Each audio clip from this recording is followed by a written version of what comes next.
Siya pala yung nanay mo? Brian, Tita Ruby, nandyan pala kayo. Hali po kayo, tuloy po kayo sa bahay. Tara po, Ninang.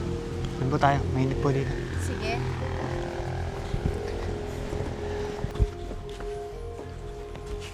Maupo po muna kayo, Tita Ruby. Saglit lang po at ikukuha ko kayo na maiinom. Babe, si Ninang na lang ang kuhanan mo. Wag na, Emma. Tita Ruby, ano po palang sadya niyo dito? Emma, may tatanong lang sana ako sa'yo. Kung dito nakatira si Aling Lisa. Opo. Nanay ko po siya. Bakit po? Ha? Siya pala yung nanay mo? Opo, Ninang.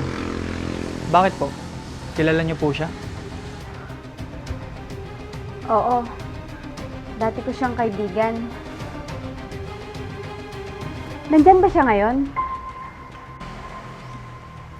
Ang totoo po niyan, matagal na pong wala si nanay.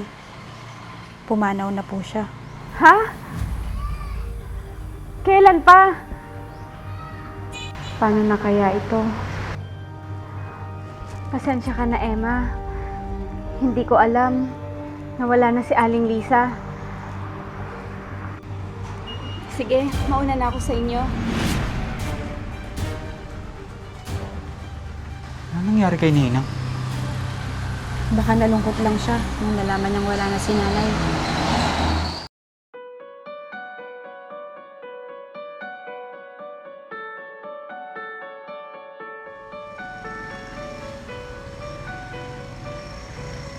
Babe, bakit